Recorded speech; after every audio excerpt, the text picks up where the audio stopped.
Votre couple va mal et vous ne savez pas pourquoi? Je vous donne 3 raisons évidentes tout de suite. Bonjour à toutes et à tous, moi c'est Lucie, votre coach en reconquête amoureuse. Je suis ravie de vous retrouver pour de nouveaux conseils. Dans cette vidéo, je vais évoquer 3 raisons pour lesquelles votre couple va au plus mal en ce moment.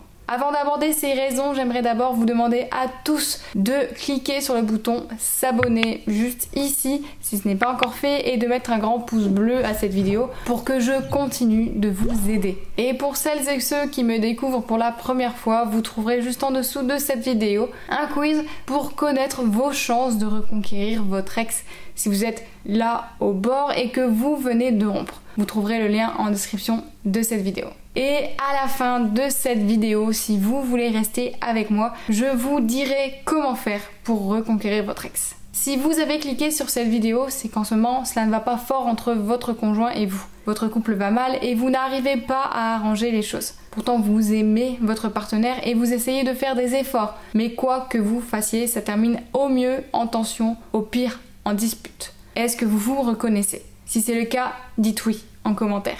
Le plus souvent, derrière toutes les disputes de couple, il y a au moins une de ces 3 raisons. La première raison pour laquelle votre couple va mal, c'est peut-être qu'il y a un déséquilibre dans votre fonctionnement. Je m'explique. Parfois, une des 2 personnes dans le couple a tendance à trop dépendre de l'autre ou tout à faire reposer sur ses épaules. C'est ce que l'on appelle la dépendance affective. Cela peut être vous qui vous comportez comme si votre bonheur tout entier dépendait de votre partenaire ou cela peut être le cas de votre conjoint. Alors comment reconnaître si c'est le cas dans votre couple? Souvent cette dépendance affective est accompagnée par d'autres symptômes. Vous ou votre partenaire n'avez plus de loisirs ou de passion en dehors du couple et ne vous consacrez plus à des choses qui vous font vibrer de manière personnelle. Par exemple, admettons que votre passion ce soit la peinture, mais que cela ne soit pas du tout le cas de votre partenaire. Si vous êtes en dépendance affective, vous aurez peut-être mis de côté ce centre d'intérêt pour ne pas ennuyer votre conjoint. Cependant, c'est très important que chacun cultive ses propres centres d'intérêt et continue à s'épanouir en tant qu'individu.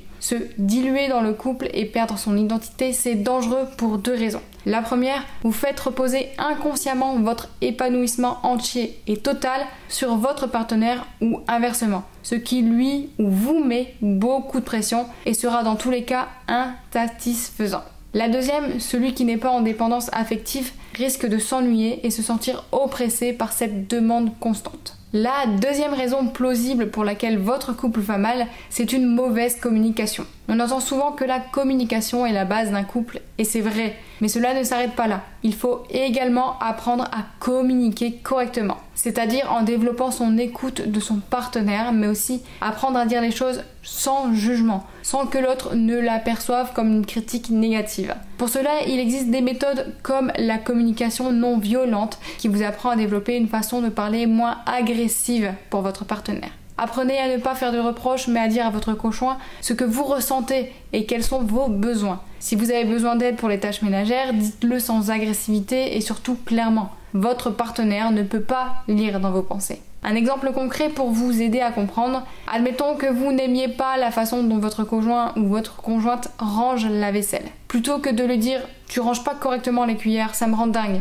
dites « je ne sais pas pourquoi mais je ressens vraiment beaucoup d'agacement quand les cuillères ne sont pas rangées correctement. J'ai besoin qu'elles soient rangées de telle façon ». Là, vous pouvez constater dans la deuxième façon de formuler les choses que vous ramenez la situation à vous et vous formulez une demande concrète plutôt que d'être dans l'accusation et les reproches comme dans la première formulation. Enfin, dernière raison possible pour laquelle votre couple va mal en ce moment, c'est que vous avez vous-même une mauvaise écoute de vos besoins individuels. Vous n'êtes pas en accord ou épanoui dans votre propre vie et donc vous ou votre partenaire projetez ce mal-être dans le couple. Cela s'observe fréquemment quand l'une des 2 personnes en couple est malheureuse au travail et ramène son amertume et sa tristesse à la maison en se délestant sur son conjoint. Si c'est votre cas ou celui de votre conjoint, apprenez à en discuter et surtout à résoudre le problème qui est à la source pour un apaisement durable.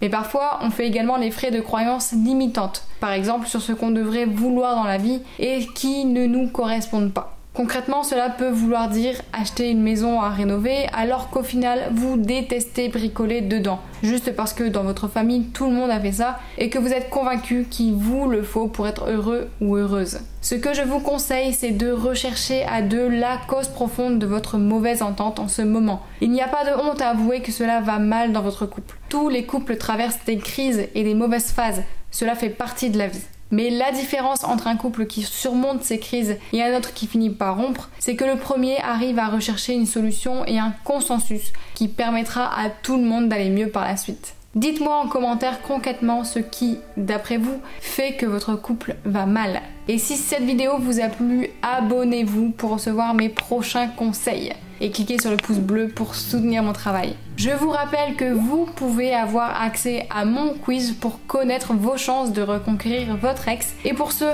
qui souhaitent aller plus loin, je vais vous parler de mon programme Faire craquer son ex. C'est le programme que j'ai créé qui dure plus de 5 heures de vidéos, qui regroupe de A à Z ce que vous devez faire pour reconquérir votre ex. Ça réunit plus de mes 5 ans d'expérience. En plus de ça, vous aurez droit à 45 minutes de coaching avec moi. Alors n'hésitez pas, c'est juste ici si vous voulez en savoir plus, le lien en description. Je vous remercie d'avoir suivi cette vidéo jusqu'au bout et je vous dis à bientôt. Prenez soin de vous.